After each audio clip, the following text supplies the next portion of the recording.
Olá, seja muito bem-vinda aqui ao canal de O Tempo no YouTube. Eu sou Letícia Fontes, editora adjunta de política, e hoje o nosso convidado aqui do Café com Política é o porta-voz da Rede Sustentabilidade, Paulo Lamaque. Obrigado por estar aqui com a gente hoje. Grande prazer estar aqui mais uma vez, Letícia. Saudar aos nossos ouvintes, nossos espectadores do YouTube. Primeiro eu queria começar perguntando, o senhor esteve na Prefeitura de Belo Horizonte até uns últimos meses atrás, ali na gestão do Fuad. O senhor saiu da Prefeitura. Primeiro eu queria que o senhor esclarecesse o motivo da saída, se teve alguma mágoa, alguma frustração, se foi realmente ali uma divisão entre a gestão do que era do Fuad e agora a gestão do Damião. Não, mágoa nenhuma, né? Foi uma alegria a gente ter compartilhado a administração com o prefeito Fuad. Eu tive a oportunidade de coordenar, de ser o coordenador geral da campanha de reeleição do Fuad, e foi realmente uma honra e uma grande satisfação a gente defender um programa de governo, uma linha de gestão muito séria, muito responsável para a cidade. Coincidiu o momento que o prefeito Álvaro Damião assumiu com a minha eleição para porta-voz nacional da Rede Sustentabilidade. É o equivalente a presidente nacional. Na rede a gente tem essa diferença de denominações. Então, naturalmente, eu deveria me dedicar mais a cuidar do partido em nível nacional, e coincidiu naquele momento o prefeito está estudando as mudanças na sua administração. Então eu considero normal, né, que uma gestão queira fazer modificações e ajustes, e é natural que um prefeito queira formar o seu time. Então foi uma decisão, né, do prefeito que coincidiu com o meu tempo de assumir esse desafio nacional no partido. E como que o senhor tem avaliado ali a gestão do Álvaro Damião? Se ele tem dado continuidade aos projetos do Fuad, se já dá para poder fazer uma avaliação do que você tem achado, considerado dessa gestão? Olha, eu acho que ainda é um pouco prematuro.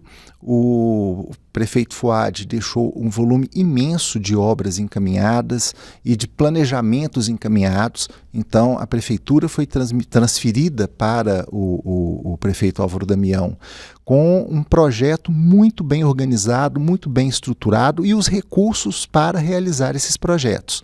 Então, em condições normais, eu acredito que a prefeitura tenha totais condições de fazer o atendimento às expectativas da população,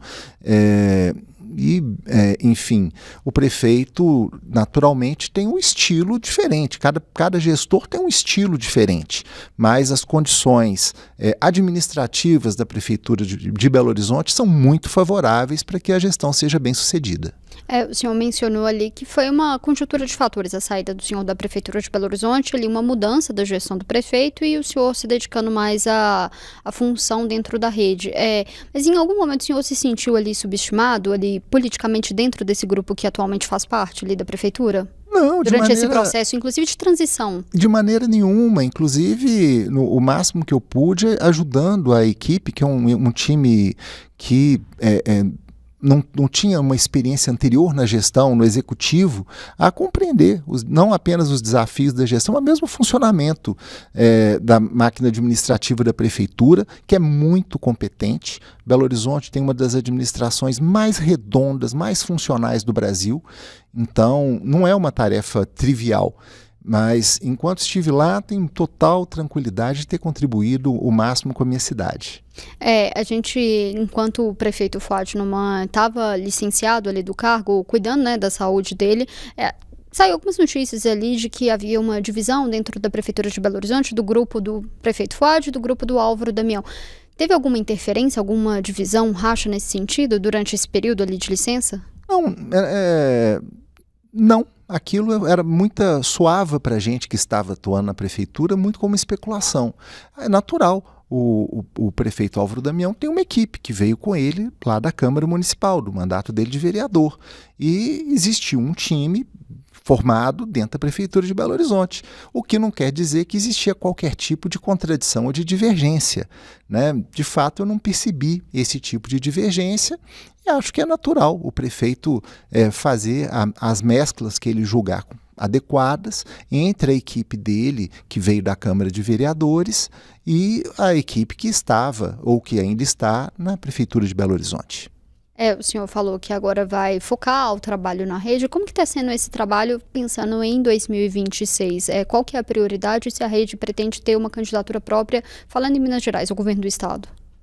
Todos os partidos políticos, e a Rede Sustentabilidade, nesse particular, tem que focar, assim como os outros partidos, nas eleições de deputado federal.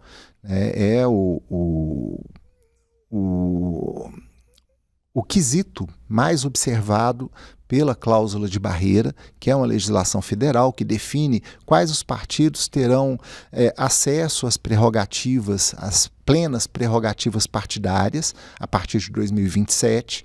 Então, estaremos muito focados na formação de chapas para deputados estaduais e deputados federais. A Rede foi um dos partidos que elegeu deputados com o menor número de votos. Nossos deputados eleitos eram sempre pessoas que não tinham uma experiência anterior de mandato de deputado e tiveram oportunidade no partido. Então nós desejamos mais uma vez eleger parlamentares com votações não tão grandes, oportunizar a participação na política de pessoas que têm esse desejo, mas não tiveram oportunidade ou não nasceram em berço favorável, né? Famílias tradicionais. A rede tem essa característica de oportunizar a chegada no mundo da política.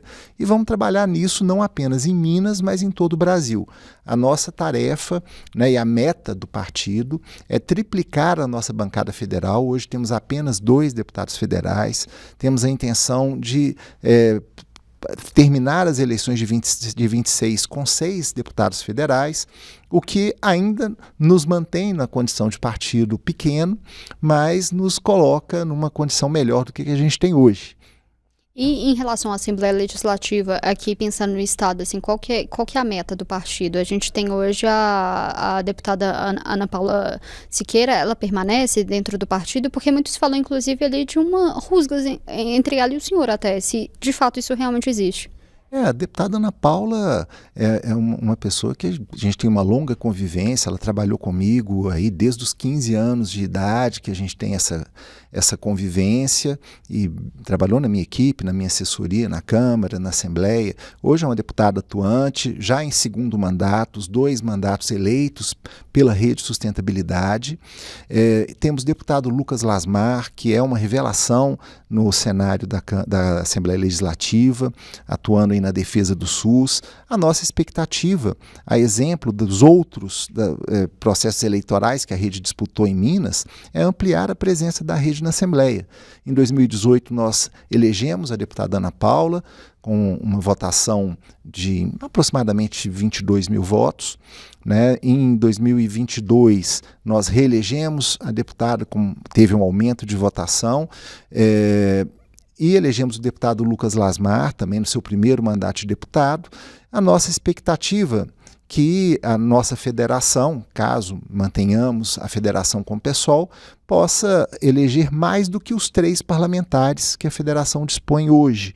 Então, a expectativa da rede é não apenas manter as vagas, mas ampliar a presença na Assembleia Legislativa, e essa vem sendo a trajetória do partido nas últimas eleições. E a Ana Paula continua na rede. Ela até veio aqui há um tempo atrás, ela até confirmou que recebeu convites ali do PT e de outros partidos. Até então, qual que é a situação dela na rede? Ela permanece no partido? Não, a deputada não comunicou a intenção de sair ao partido até esse momento. A gente vê as especulações da imprensa, mas a Rede Sustentabilidade é um partido que não impõe nenhuma dificuldade ou restrição aos seus parlamentares que entendem que tem outros caminhos a seguirem. Né? Nós investimos muito nesse mandato da deputada Ana Paula, mas ela é absolutamente livre, né, como todas as pessoas têm que ser, para seguir o caminho que entender que é o melhor para ela. O senhor mencionou que a prioridade do partido vai ser em relação a fazer uma bancada federal maior, aumentar essa bancada federal e também aqui na Assembleia Legislativa, não necessariamente tendo um nome ali para o governo de Minas, mas como que o senhor avalia os nomes que vêm sendo colocados até então? No campo progressista, né, que é o que a rede faz parte, até então vem sendo cotado Rodrigo Pacheco, muitos falam talvez do nome do presidente da Assembleia, o Tadeuzinho. Como que o senhor vê esses nomes e as possibilidades ali de onde que a rede com quem que pode apoiar? A gente tem uma grande indefinição ainda de qual será o palanque do presidente Lula em Minas, não está claro, né? O nome mais natural, aparentemente, tudo indica que seria do presidente, do ex-presidente do Congresso, Rodrigo Pacheco, que até então não se colocou explicitamente como candidato ao governo do estado de Minas Gerais.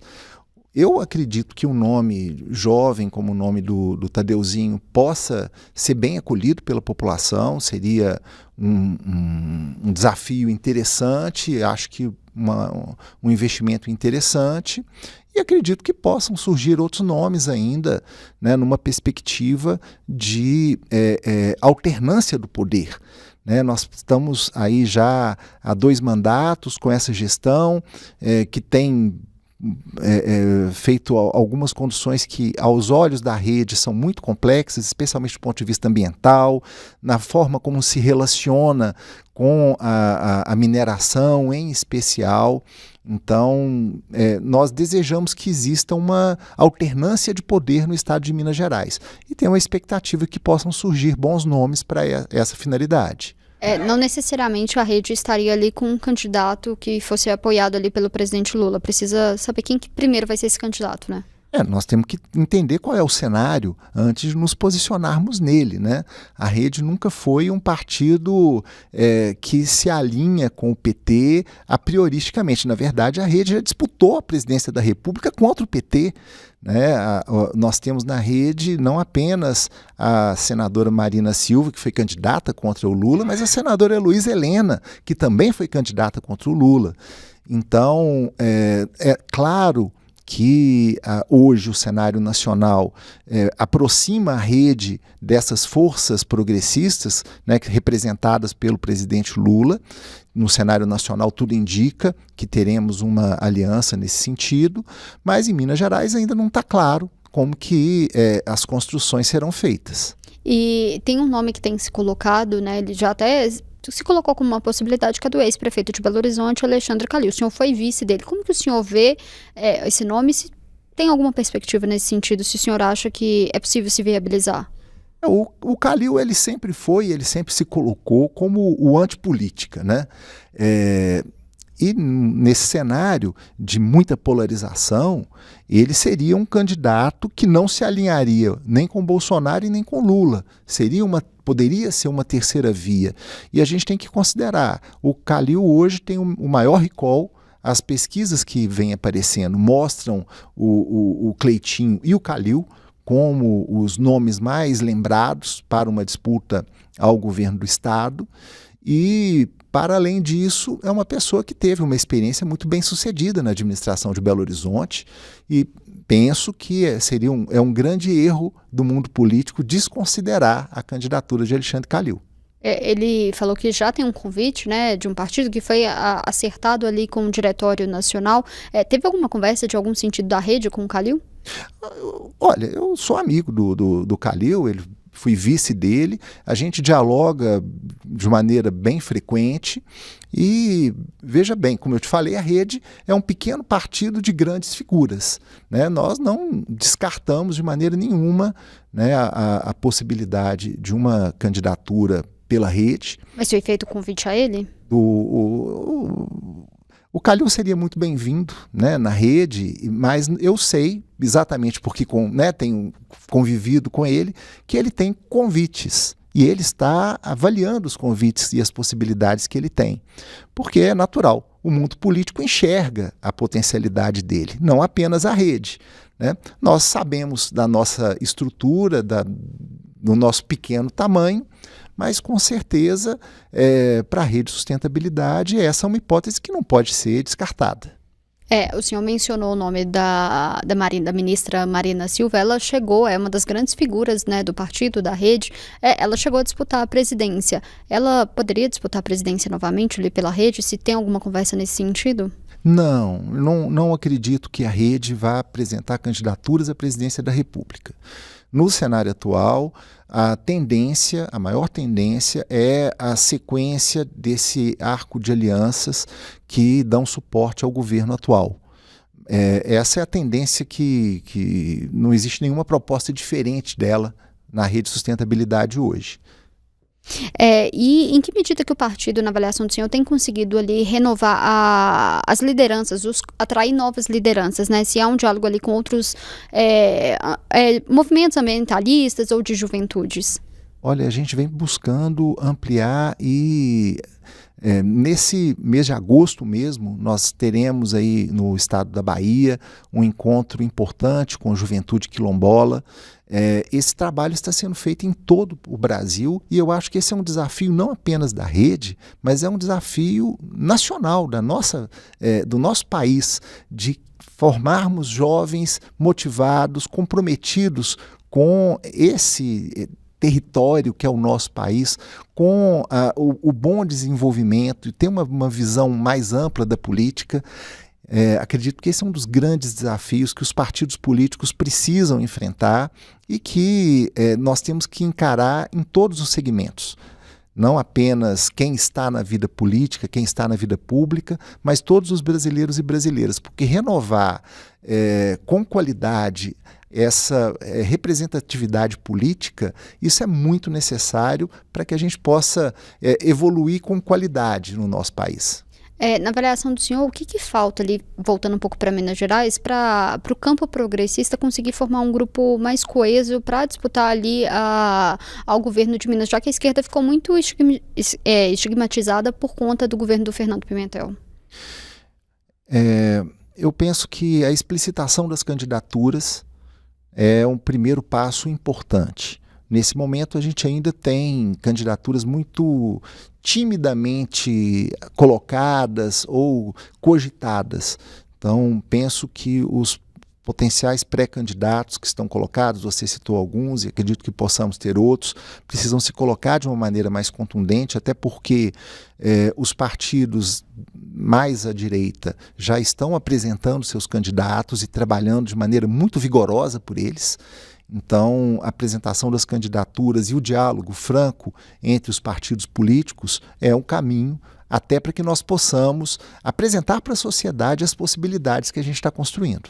Na avaliação do senhor, o senhor falou que pode surgir outros nomes, né? Na avaliação do senhor hoje ali, e para a rede, quem que poderia ser esse melhor candidato? A rede entende que uma boa candidatura hoje é uma candidatura que assuma compromisso com a pauta ambiental, que consiga estabelecer uma comunicação com jovens, com pessoas negras, sem discriminação de credo, raça, ideologias. Então, nós temos muita tranquilidade em dizer que a rede é um partido que não está vinculada a nomes, nós somos um partido que não tem um dono ou uma dona e não está vinculado a nenhuma amarra política rígida. Nós queremos que tenhamos pessoas que possam, de fato, melhorar essa situação de Minas Gerais e do Brasil. Então, não estamos amarrados a nenhum nome. Nós queremos que os nomes se coloquem, que discutam programaticamente conosco e que a gente possa somar junto numa campanha bem-sucedida no ano de 2026. A gente citou aqui alguns nomes, né? Possíveis nomes que possam vir ser candidatos ao governo de Minas, mas como o senhor disse, são ainda pré-candidaturas que a gente nem sabe se são pré-candidaturas de fato. Rodrigo Pacheco, sim, Tadeuzinho, sim, o do próprio Calil. Sim. Entre esses nomes, qual que é o melhor na avaliação do senhor? Olha, o melhor é o que conseguir aglutinar o apoio dos outros, porque o ideal é que eles estejam juntos no mesmo projeto.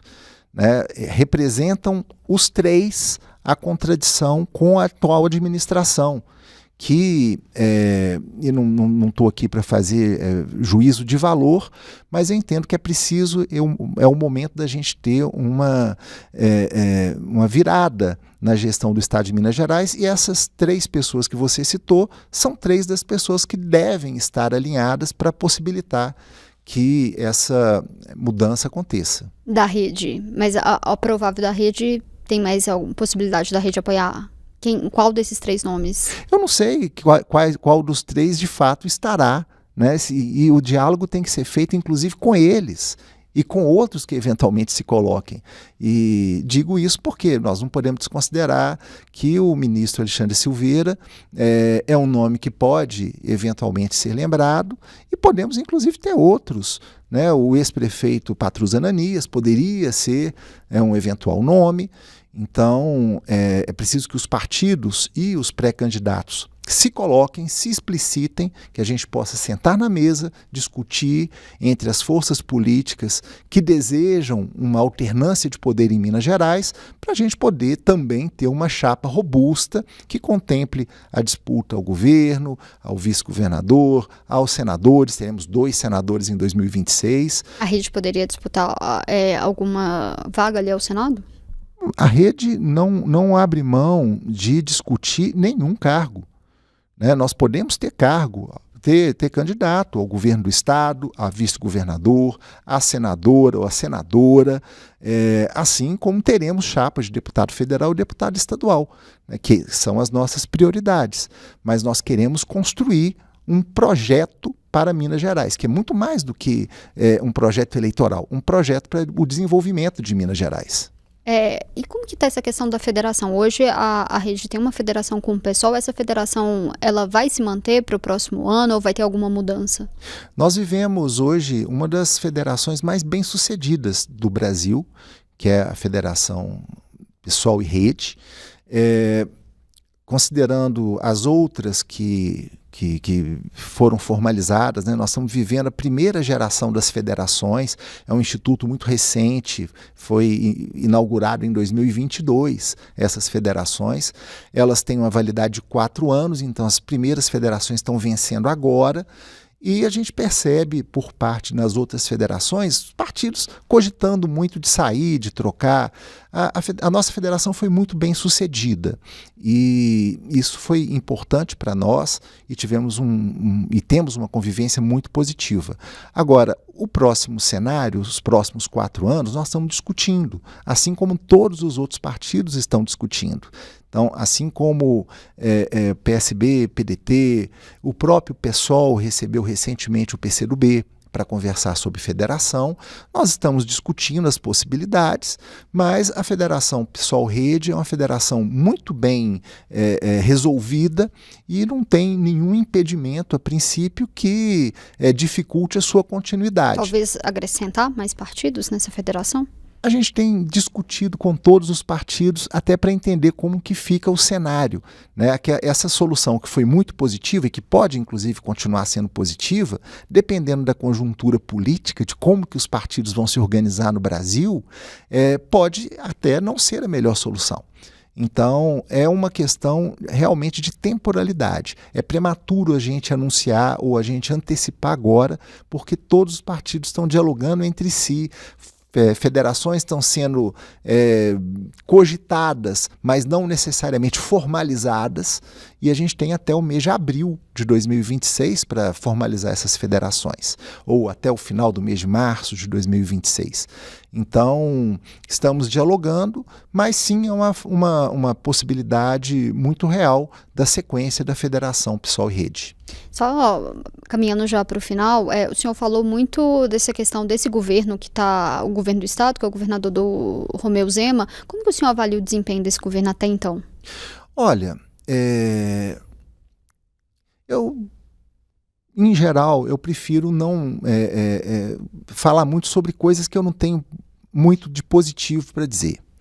Mas, como nós estamos falando do que é nosso, e esse Estado é nosso, como nós estamos falando do ambiente, do meio ambiente que é nosso, da qualidade de vida que impacta cada um de nós, e estamos falando de um governo que chegou ao governo, todo mundo deve recordar como, numa eleição que foi quase por um acaso, porque ninguém queria votar nem no PT, nem no PSDB, foi aquele voto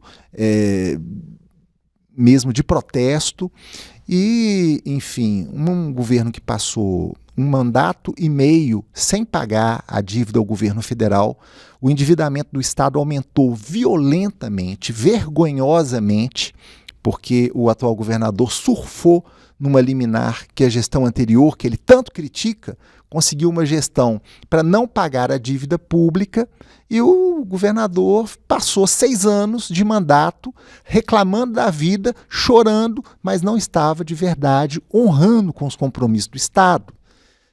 E com isso ele conseguiu fantasiar, simular uma situação que não era real. né? Como você que eventualmente tem um financiamento, você para de pagar o financiamento e parece que sua vida está até boa, mas na verdade você só está acumulando dívida. Foi o que aconteceu em Minas Gerais. E ao mesmo tempo você fragiliza brutalmente o licenciamento ambiental, começa a fazer concessão de direito minerário, aliás, na verdade, licenciamento para exploração mineral em locais absolutamente impossíveis como a Serra do Curral, colocando em risco a qualidade da saúde da população de Belo Horizonte e de milhões de pessoas aqui do entorno. Então, é um governo que nós entendemos que já esteve o suficiente para a gente entender que é necessário uma alternância de poder, que é sempre saudável na democracia. Então, temos uma visão bastante crítica dessa atual gestão. Nós entendemos que o patrimônio de Minas Gerais, especialmente a Copasa, a CEMIG, que recebeu investimentos bilionários, né, durante décadas e décadas, não foi feita para ser moeda de troca, para ser jogado fora, Palácio das Artes. Né, o patrimônio de Minas Gerais não pode ser dilapidado, como se propõe a atual administração. Entendo que a falta de zelo, de cuidado com o patrimônio dos mineiros e das mineiras já seria mais do que o suficiente para que a gente não tenha continuidade dessa administração. A questão ambiental que o senhor mencionou seria ali um dos piores aspectos, né, na avaliação do senhor também. Claro, claro. É uma ilusão a gente achar que você fazer o licenciamento de uma atividade minerária, né, vai promover riqueza no entorno daquela mina, daquela cava. A maior parte das pessoas não tem essa clareza, mas o volume de empregos gerados é baixíssimo pelo alto nível de mecanização que a gente tem hoje no processo minerário. Você gera pouco imposto, você gera pouco trabalho, posto de trabalho, não existe imposto para minério exportado. A Lei Candir, que é uma distorção, é um crime que é realizado nesse país com relação aos minerais. Você pega o minério que é propriedade do país, nós temos que lembrar isso, o minério não é do dono da mineradora, ele recebe o direito de explorar o minério que é nosso e deveria deixar uma parte decente para o Estado, o município. O que fica muito pouco. A prova disso é que você não tem municípios que, de fato, ao fim da mineração, desenvolveram ali economicamente outras alternativas. E o Estado de Minas Gerais não tem tributação nenhuma, não fica nada, vezes nada. Então você provoca um impacto ambiental agressivo, impacta nas águas e hoje nós já temos problema de abastecimento de água doce aqui na região metropolitana de Belo Horizonte. Você não tem geração de emprego e você não tem enriquecimento da população e nem do Estado e dos municípios. Ora, não estou fazendo uma pregação contra a mineração, de forma nenhuma. Né? Não existe o atual modelo de civilização sem que exista mineração. Mas você fazer o licenciamento de uma mineração, por exemplo, como que o governo do estado insiste em querer licenciar aqui na Serra do Curral, é injustificável sob qualquer critério de desenvolvimento econômico, de trabalho. Não existe nenhum critério que justifica coisas que o governo do estado faz, né? Não se sabe exatamente para beneficiar ou para atender a quem, mas certamente que não é a população do entorno. Só uma última pergunta. Quais são os planos políticos do senhor? O senhor atualmente está como porta-voz da rede, mas se o senhor pretende se candidatar no que vem, em 2026, a algum outro cargo? Eu já exerci 5 mandatos eletivos, né, na Câmara de Belo Horizonte, na Assembleia Legislativa e na Prefeitura de Belo Horizonte.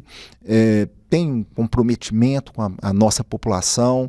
Eu tenho que dizer que eu ainda gosto muito dessa coisa da disputa eleitoral, mas para 2026 a minha prioridade é conduzir a Rede Sustentabilidade a um resultado em todo o país. Então, eu estou assumindo a condição da condução partidária nacional e isso, no meu ponto de vista, me leva a uma não candidatura em 2026 a princípio.